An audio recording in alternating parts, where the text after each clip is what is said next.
下敷きを使って体の動きを今日は説明します。スイングの何が悪いんだろうとか、トスがどうだこうだってなってしまうんですけど、実際は足に原因がある方がほとんどですね。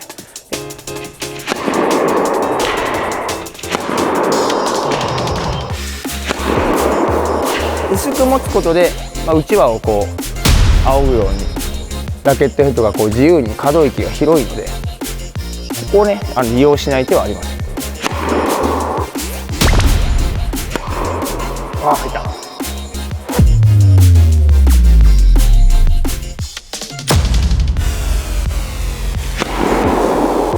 はい、こんにちは、10の浅沼です。今日はサーブのスピードアップをテーマにやっていきます。正しい動きをすれば必然とね確率も上がってくると思うので、そこら辺を今日は頑張っていきたいと思います。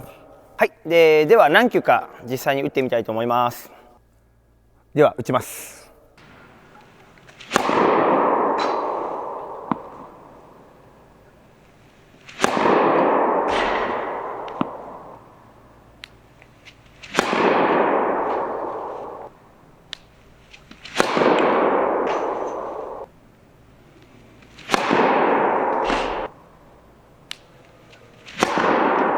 ちょっと今日はこれを使って少し説明をしていきたいと思います。下敷き、硬いですよね。硬いながらもちょっとこうしなるようなこういう動き、これをこの自分の体と見立ててですね、この体にこの腕がこうまっすぐこうトスを上げた後のトロフィーポーズですね。ラケットが立ってる状態、この状態でこの下敷きがしなるように体をこう反ったのが戻ってくる。で戻ってきて、なおかつそれがこの下敷きのようにビシッとこう止まると、この先にラケットがあった場合ですね、体がパッと戻るとラケットが勝手にその惰性でこう出ていくイメージです。なので自分で腕を振らないイメージを作ってもらいたいと思います。ここにセットしておいて、体が反ったのが下敷きがパッと戻るように体をこの直立に戻していくと、ラケットヘッドが自然にこう出ていく。なので腕も自分で前に肘を出したり手首を出したりするんじゃなくて、ここにずっと置いておくようなイメージです。ある程度力を抜いて置いておいて、体が反ったのが戻ってくると、ラケットヘッドが勝手に高いところで直立になった瞬間にヘッドが走っていくイメージをですね、こういうイメージですね。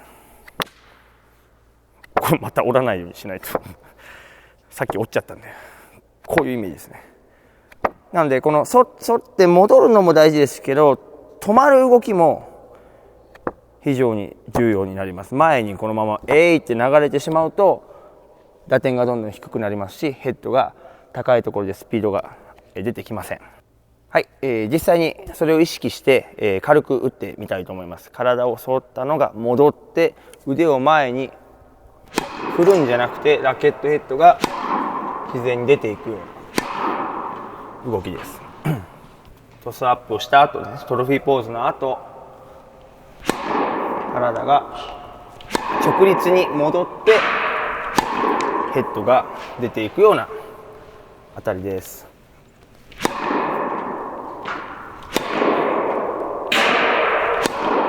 次はですね、ラケットの動きにちょっと注目したいんですけど、トスアップをして、体が反って戻るときに、さっきのですねこの反り戻しが自然と行われば、勝手に何もしなくてもラケットは自分の後ろ側に縦になるように倒れます。上向きにはラケットがならないで、ちょうどチョップのような状態ですね。こういう動きになりますね。縦に入って手がこういう動きですね。小指側が前になるような動きになります。こうすると高いところでラケットヘッドがこう起き上がってくるので、確率も上がっていきますね。手のひらを上向きにすると打点が低くなって、こういうサーブにどうしても抜けていきますから、縦にラケットが後ろに縦になってからヘッドが出ていく動きが確率も上げながらも力強くサーブ打つところで大事なポイントだと思います。はい、今言ったですね、ラケットがこの後方に倒れて自分の高いところで効率よくラケットヘッドがスピードが上がってくるには、この体を反り戻してラケットが遅れるときにはこのグリップエンドがですね、もう本当に真上を向くぐらいですね、この手の力を抜いておかないといけないので、持っている指っていうのは本当に力が入っていいのはこの3本ぐらいだと、思ってください。なのでこう体が回った時は本当にグリップエンドと手のひら、ここが少しもう隙間がちょっと空いてるぐらいですね。これがギュッと握るとヘッドがなかなか落ちないので、ヘッドが落ちないということはヘッドが上がりにくいということになりますから、ヘッドがこれ落ちてスイングは自分で腕で振り上げるというよりも握れば振り上がってきます。力が抜けてるものが握ることで振り上がったところでヒットするために握ってインパクトを迎えます。グリップの力が抜けて体が直立に戻るタイミングで握っていきます。体が直立に戻るタイミングで握るとヘッドが高いところで効率よくね回っていきます。この振り出した時に握ってしまう方はどうしてもこのヘッドが返るタイミングが遅れるので、こうオーバー、ちょっと極端にやりましたけどオーバーサーブが多くなりますから、ここでしっかりグリップの力が抜けて自分の本当に真上ぐらいでラケットヘッドが返る、握ってヘッドを上げる意識でいくと少しね打点が高くなるので、手前の高いところになりますから、前の低いところでオーバーするんじゃなくて手前の高いところでヘッドが返ればオーバーがしなくなると思います。逆に、ネットしてしまう方、これもトスが前すぎるとかいろいろあると思うんですけど、ネットする方のほとんどが下半身です。下半身が蹴ると思うんですけど、蹴って上がりきった体は当然下に下降しますから、この下降したところで当たるとどうしてもネットしてスイングの何が悪いんだろうとかトスがどうだこうだってなってしまうんですけど、実際は足に原因がある方がほとんどですね。気をつけるのは自分の体が一番トップに上昇しきる時にインパクトを迎えます。上がりきる時にインパクトを迎えるようにしてください。今度はグリップの持ち方についての解説なんですけど、コンチネンタルグリップで持っている方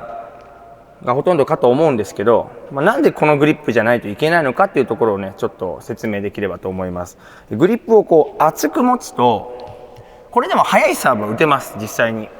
打とうと思えば速いサーブは打てます。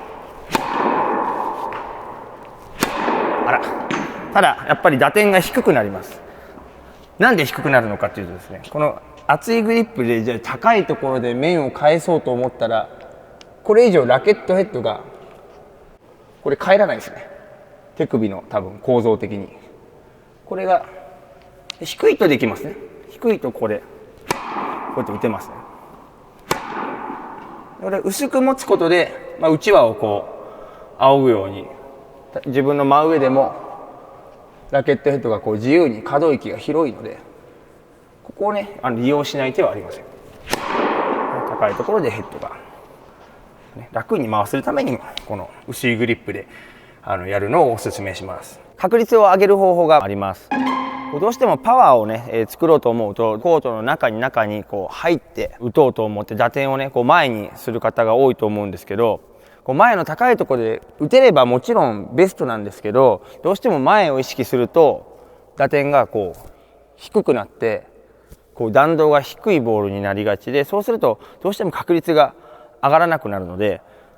だったらですね、このほぼ自分の真上に近く、真上といっても体重移動するのでコートの中にはなるんですけど、あんまり前を意識しすぎないで届く一番高いところにしっかり蹴って手前でラケットヘッドが返ってあげると確率がもっと上がってくると思います。前に入っていってって打つのもいいんですけど、毎回入るわけじゃないと思うんで、少し手前側でヘッドを高いところで手前でヘッドが、しっかり起き上がってくるようにできればと思います。そのためにもこの振り出しで力が抜いてないと手前のところでヘッドが上がってこれないので、この振り出しの脱力感は非常に重要です。はい、今日はおまけでリバースサーブ、左利きの方のスライスサーブみたいに右に曲がるサーブ、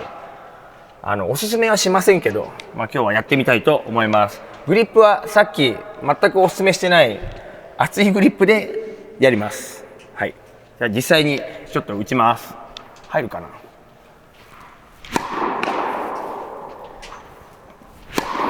はいね。ちょっと下手くそすぎる。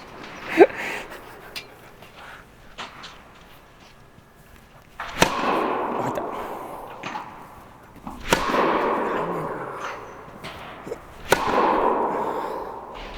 曲がりましたね。これのポイント、今あんだけ打点高くしましょうって話しましたけど、グリップもこの厚いグリップで打点を、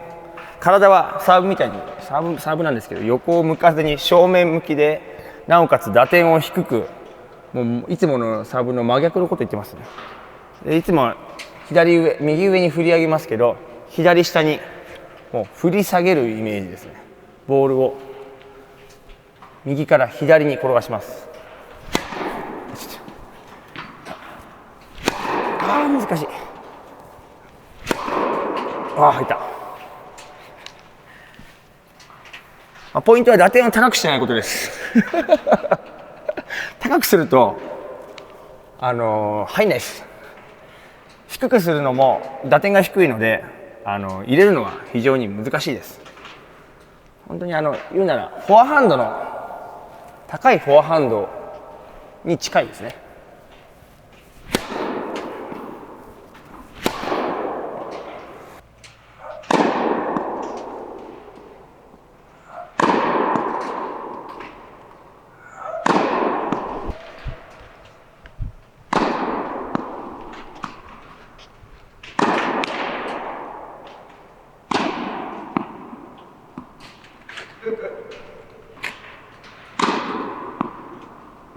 今日やってきたことを踏まえて、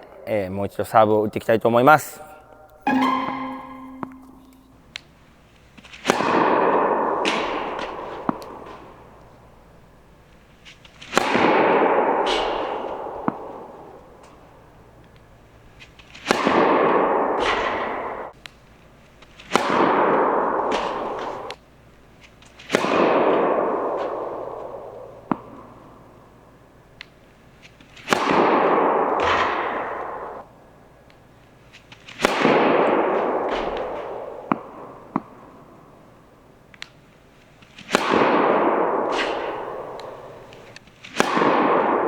はい、今日はサーブのスピードアップと確率を上げるために正しい体の動かし方をやってきたんですけど、本当にサーブは全身を使っていろんな筋肉を使って打つのであんまりね手に意識がいくとうまくいきませんから、腕の動きはなるべく使わないで体の動きを使って打てれば確率も上がると思います。まっすぐの状態ですね。お下敷きまっすぐの状態で体を反って、手落ちた